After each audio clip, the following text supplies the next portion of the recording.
देखो, अखिलेश यादव जी जब यहाँ पर मुख्यमंत्री रहे हैं तो मुख्यमंत्री रहते हुए उन्होंने जो थोड़े बहुत काम किए हैं तो कोई एहसान कन्नौज के ऊपर नहीं किया है, क्योंकि कन्नौज ने भी उनको 30 साल से भी ज़्यादा यहाँ के ऊपर सांसद बनाया है।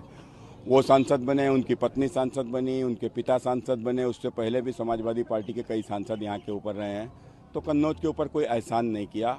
आप अगर मुख्यमंत्री बना दिया कन्नौज की जनता ने आपको, तो अगर आपने कन्नौज में कुछ थोड़े बहुत काम करा भी दिए तो उससे कन्नौज का ऊपर कोई एहसान नहीं कर दिया। लेकिन कन्नौज के गरीबों का कोई भला नहीं हुआ, वो मोदी सरकार में हुआ है। ये कह रहे हैं कि जो ये कर रहे हैं बीजेपी वाले, ये आप लोग जीतोगे नहीं, जो आप लगातार गंदी राजनीति, तुष्टीकरण की राजनीति कर रहे हैं। तुष्टीकरण की राजनीति कौन कर रहा है? तुष्टीकरण की राजनीति अखिलेश जी आपने शुरू की ना।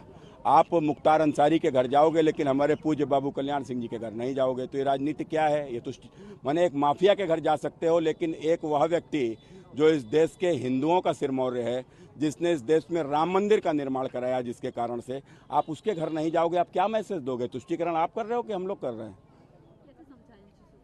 देखो, कोई गढ़ नहीं है किसी का, सब घर जनता का है, किसी का गढ़ नहीं है। जनता जिसको चाहती है वो जीतता है, जिसको चाहती है जनता हरा देती है।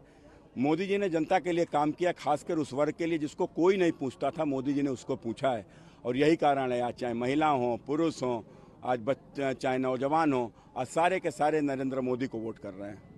राहुल गांधी खा रहे हैं। देखो, अब अगर कांग्रेस, अगर कर्नाटक में कांग्रेस की सरकार रहते हुए कांग्रेस यदि पिछड़ों के हिस्सेदारी में यदि धर्म के आधार पर बंटवारा करेगी तो मोदी जी क्या शांत रहेंगे क्या? भाई, कांग्रेस शांत रह सकती है, उसको मुस्लिम तुष्टीकरण का वोट चाहिए। हम तो वोट की राजनीति करते नहीं हैं। हम तो चाहे 1% वोट हो उसकी भी कीमत वही है, चाहे 20% वोट हो उसकी कीमत भी वही है। वोट तो सबका है, तो कुल मिलाकर लेकिन किसका वोट ज़्यादा है, किसी का वोट कम है।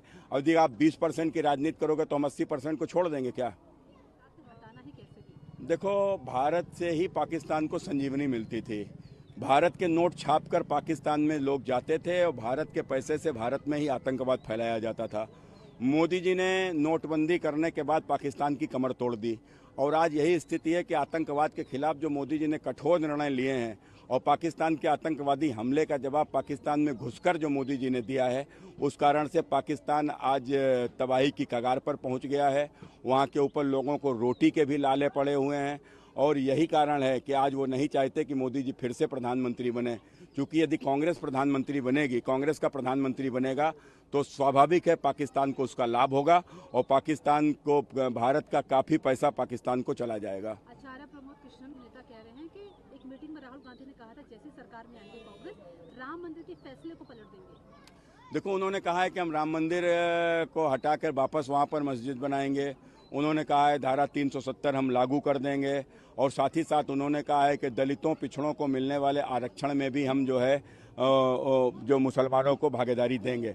तो ये सब ऐसे विषय हैं जिनको हम लोग होने नहीं देंगे। आपका सवाल है, राधिका कांग्रेस की नेता रही है, उन्होंने कांग्रेस को छोड़ दिया। उन्होंने आरोप लगाया है कि राम मंदिर जाने पर बवाल काट रहे थे, प्रेशर दे रहे थे उनको। देखो, मुस्लिम तुष्टीकरण की राजनीति के कारण से जो भी हिंदू हैं वहाँ के ऊपर धीरे धीरे समझने लगे हैं कि वो हमारे विरोध की राजनीति कर रहे हैं और कांग्रेस के कारण से इस देश में आतंकवाद को बढ़ावा मिलता है और इसलिए स्वाभाविक है कि सारे लोग कांग्रेस को छोड़कर भारतीय जनता पार्टी में आ रहे हैं। आप अखिलेश यादव को कितने वोटों से हराओगे? मार्जिन क्या रहेगा? नहीं, देखो, हराने का काम यहाँ जनता करती है, हम तो नहीं करते। भाई, मेरे पिताजी तो मुलायम सिंह नहीं थे, अखिलेश के पिताजी तो मुलायम सिंह थे, वो तो उनके कारण से बने। मैं तो इस जनता के कारण से बना। मुझे तो बनाने वाली ये जनता है।